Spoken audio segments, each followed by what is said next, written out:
Hello my friends, and welcome back to my channel, or welcome if you are new. My name is Erin, and today we are talking about my favorite novellas.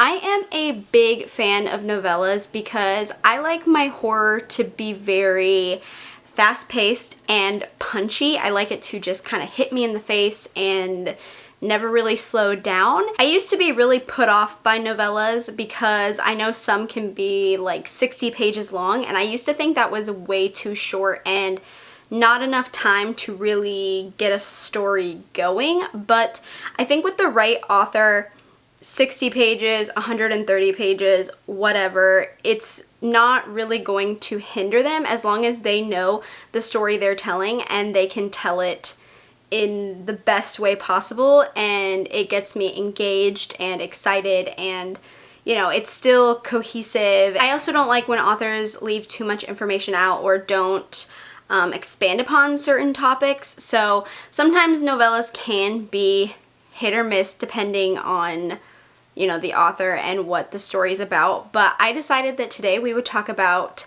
my favorite novellas that I highly recommend, that I love every single thing about them. I think they are I think they all are actually 5 out of 5s, I'm pretty sure. I don't think there's one less than a 5-star in this stack. I could be wrong, but I'm pretty sure they're all 5 out of 5s. So yeah, I just thought this would be fun. Maybe if you are feeling a little bit slumpy and you don't know what to pick up, you can pick up a short little novella and it'll help propel you back into a reading mood. So yeah, let's start. The first novella we are going to talk about is The Pale White by Chad Lutzk. I recently discovered Chad Lutzk by reading Wormwood, which is by him and Tim Meyer, and I fell deeply, madly, and truly in love with his writing. I want to read every single thing he's ever written. I am just thoroughly impressed by him, but The Pale White, I think, is the one that really stuck in my head. It's one that I think about a lot. It just, I don't know, it took a piece of me with it when I was finished reading. That sounds a little weird. It just really hit me deeply. It's one that I think will leave a very long-lasting impression, and I just really enjoyed it. This is about 3 girls that are being held captive. They are in sex trafficking and they're going to plan their escape. This story made me bawl my little eyes out. I just had this tightening in my chest while I was reading it. I knew from the subject matter that it was going to be a lot, you know, sex trafficking, that's a big topic to talk about. So I knew I was gonna feel emotions while reading it, but man, I just had this lump in my throat. My chest was tight the whole time while I was reading it, and I was just hoping and praying for such a good ending because I didn't know if my heart could take a horrific ending. But yeah, it's really well done. The story is great. It's very fast. It took me no time at all to read. It sucked me in, captivated me, held my attention, and then just stomped all over my heart, you know. I've come to the conclusion that Chad Lutzk really likes to rip my heart up into a million trillion pieces. I've said that before, and I will probably say it again. He just is, he gets me. He gets the emotional horror, and I love emotional horror, and he does it so well. I highly recommend this one. It is a lot. The subject matter is pretty heavy, but it's so worth it. Next up is The Bell Chime by Mona Kabani. I follow Mona on Instagram. She is a sweetheart. She is super kind, and this is such a freaking good story. One, the cover is just beautiful. I love it so much. I read this originally on my Kindle, and then I had to buy a physical copy because I loved it so much. This is one of those stories where you read the plot and you don't quite know what to expect, and then when you're reading it, your whole world gets flipped upside down, and you're just left with like this wide mouth, and you're just like, whoa, what am I reading, you know, but in the best way possible. I will read you the back of the book. A girl suffering from paralyzing night terrors finds a missing poster hanging from the door of her apartment building. On that poster is a photograph of a frighteningly familiar face. It's her. Only she's never seen this photo before, and something about its grin scares her, how its eyes seem to follow her no matter where she finds herself in the room.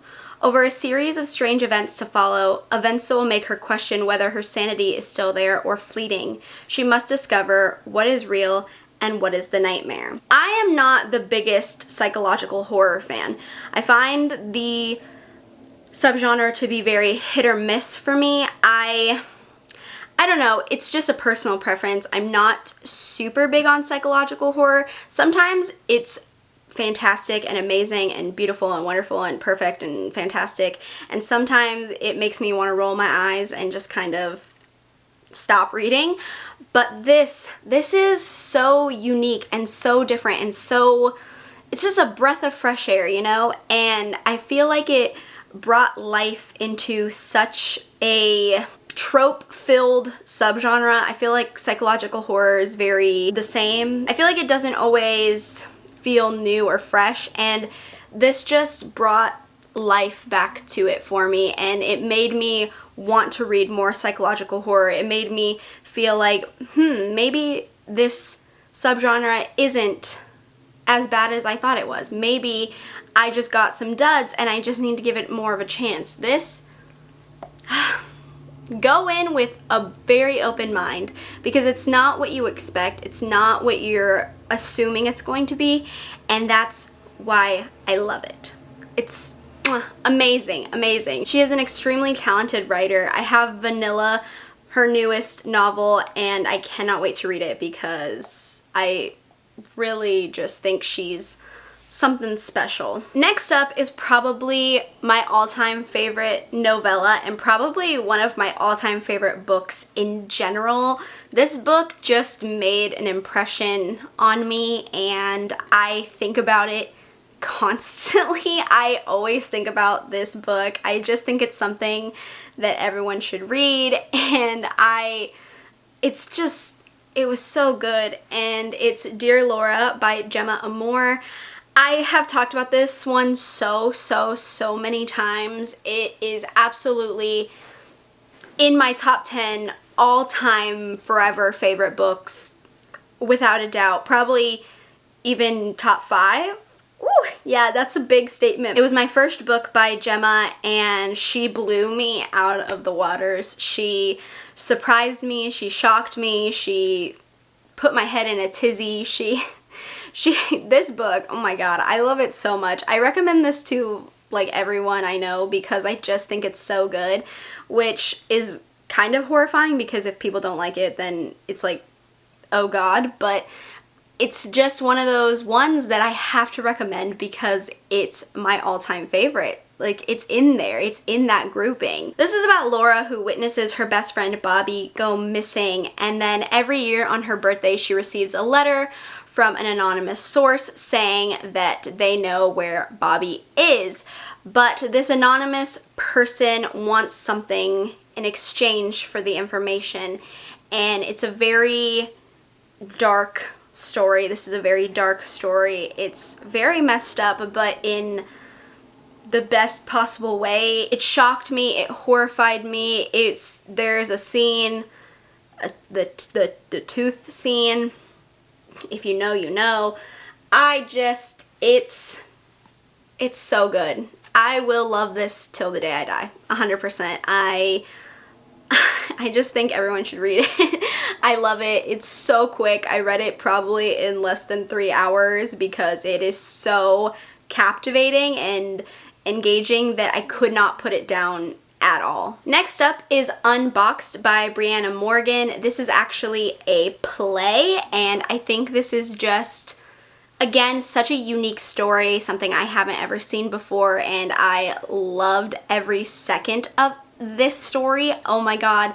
I fell in love the moment I started it. I really thought I wasn't going to like the play format, but it actually ended up being really fun, and it didn't, I don't know, throw me off like I thought it was going to. This is about a paranormal vlogger named Greg Zipper, and he decides to buy a dark web mystery box, hopefully to try and hit 1 million subscribers. And this is a crazy story. It was very interesting, very unique. I love anything that has to do with the dark web. I find it very fascinating, and I don't see too much of it in horror books. So anytime I see the words dark web, I kind of just jump on it because I think that is such an interesting topic that isn't explored enough. And I loved it. I loved this so much. I wish it had been longer just because I loved every second of it, and that's how you know it's a good story, when you just want to keep reading the story.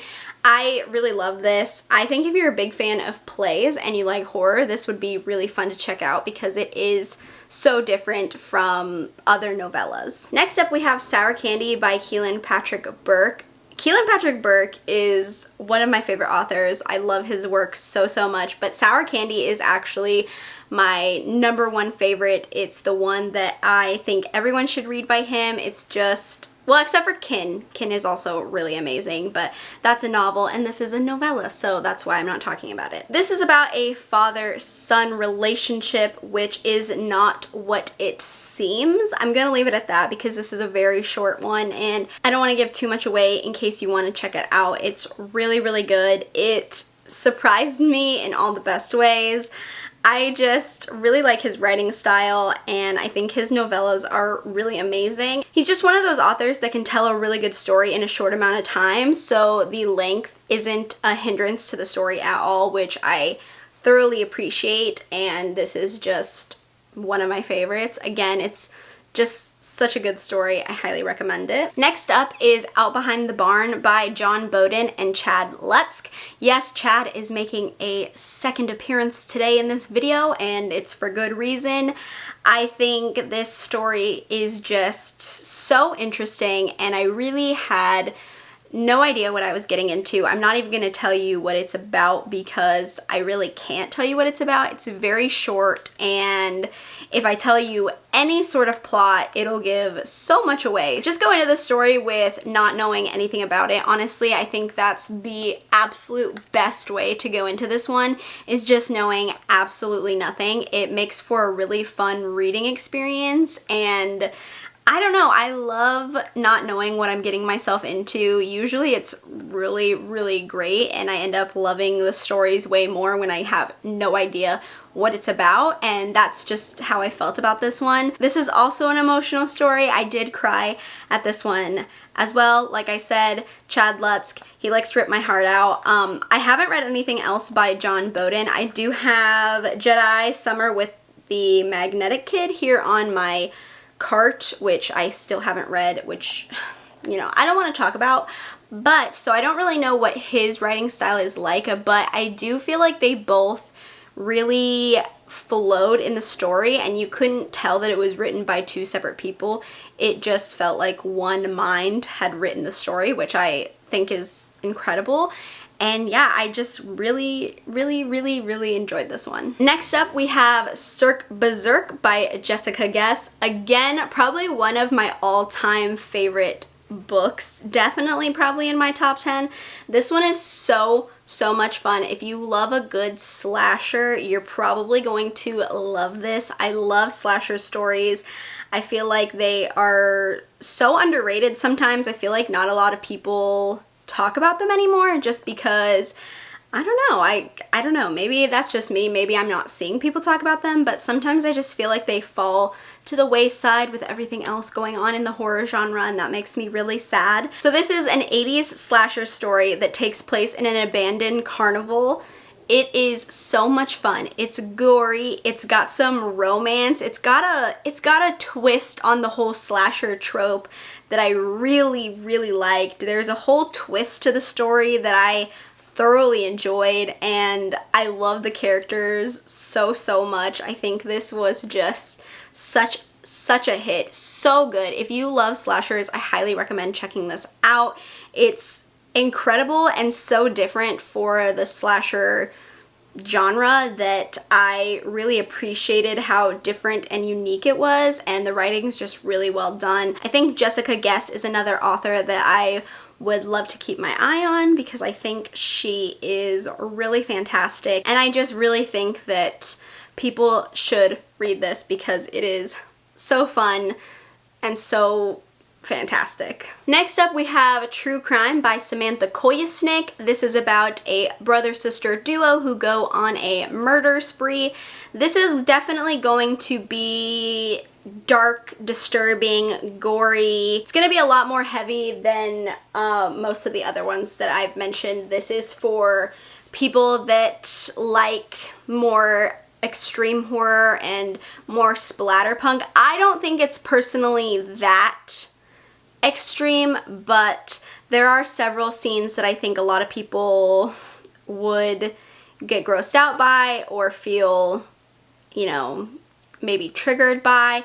So definitely take that into consideration if you do pick this one up. But it's such a well done story and it is so interesting, and I just really liked the direction of where it went, how it started, everything, you know. I just think it's something different. I really appreciated it. I was hooked beginning to end. I know a lot of people love this one for good reason. It's great. But again, it is on the gorier side, on the darker side. So, you know, just be mindful of that. If that isn't your thing, I definitely don't recommend checking this one out because it is a lot. And there you have it, my friends. Those are my favorite novellas that I recommend you to read if maybe you're feeling slumpy or you just really want a short, fast-paced horror book to get you going. If you're like me and you really like fast-paced horror, I highly recommend novellas because they usually have to be fast-paced because they have such a short amount of time to get the story out. So if you're like me and you really like fast-paced horror, I highly recommend checking out one of these novellas that I mentioned. I love them all. They are all 5-star reads. I think they are amazing. I love the writing. I love everything about them. So please let me know if you've read any of these, what your thoughts are, how you felt about them. We can chat in the comments down below. Let me know if you like this video. If so, maybe I can do it again with something else, maybe not novellas. You guys let me know in the comments down below. If you guys enjoyed this video, please give me a thumbs up. It lets me know what kind of content you guys enjoy from me. That way I can keep providing you with that kind of content. Feel free to subscribe to my channel if you haven't already. We can become friends, talk about books, movies, makeup, horror, all kinds of things. I do a lot on this channel, so hopefully there's something for everyone. And with that being said, I hope you guys are having a great Monday, and I will see you on Wednesday with another video. Bye!